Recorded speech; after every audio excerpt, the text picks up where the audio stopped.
अर्जुन पुरस्कार विजेता है, ओलंपियन है, किस तरह चलते हुए आ रहे हैं अपने पहलवान को मोटिवेट, ये बहुत मायने रखती है ये बातें कि आपकी एंट्री कैसी है। बिल्कुल बहुत मायने रखती है, आपकी बॉडी लैंग्वेज कैसी है, आपकी भाव भंगिमाएं कैसी हैं, सामने वाला पहलवान आपको देखता है, उसका कोच आपको देखता है और ये अंदाजा लगाता है कि आप किस मूड में हैं, किस फॉर्म में हैं। और इस मामले में तो खैर और वैसे भी डोमिनेट कर रहे हैं भारतीय रेसलर्स अब तक कॉमनवेल्थ गेम्स के अंदर।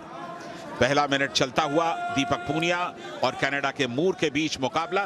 पैसिविटी के लिए कहा गया है कि जल्द से जल्द आप पॉइंट्स के लिए आए मूर को, और देखना है कि क्या पैसिविटी का जो पॉइंट है उसके लिए घड़ी शुरू की जाएगी या मूर कोई हमला बोल देंगे। जब ऐसे मुकाबले होते हैं तो मैं समझता हूँ एक्टिवेट टाइम से रेफरी उनको वार्म अप करता है, एक दूसरे को कोई भी अंक देना नहीं चाहता, तो रेफरी का काम शुरू हो जाता है। और ये देखिए नीला बैंड, कैनेडियन रेसलर को वार्न किया गया। ये जो गोल गोल हाथ हिलाया जाता है, एक हाथ, यानी कि आप सचेत हो जाओ, और दोनों हाथ अगर रोटेशन में घुमा दिया है ना एक्टिवेट टाइम, तो बिल्कुल गोल गोल हाथ घुमाना मतलब कृपा जी की भाषा में वो एक मुश्किल का वक्त होता है पहलवान के लिए। तो पूनिया और मूर इस समय दोनों के पास कोई भी पॉइंट नहीं है, 1 मिनट से ज्यादा का वक्त निकल चुका है।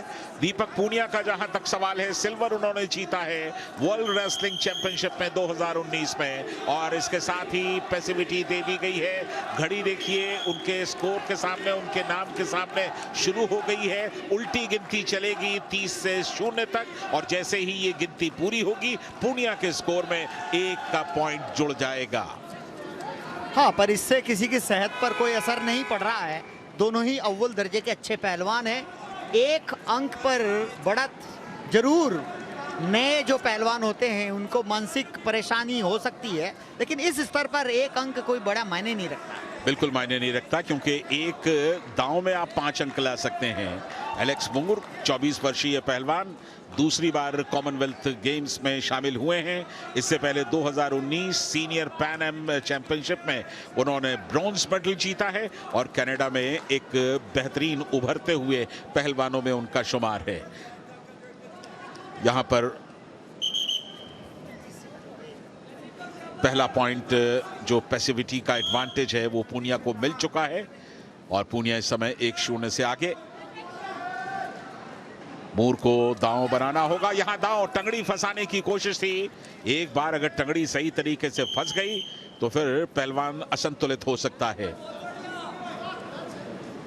दीपक को भी वही कहा गया है कि आप दांव लगाने की कोशिश कीजिए, पैसे मत हो जाइए। हालांकि घड़ी अभी शुरू नहीं हुई है उनके नाम के आगे।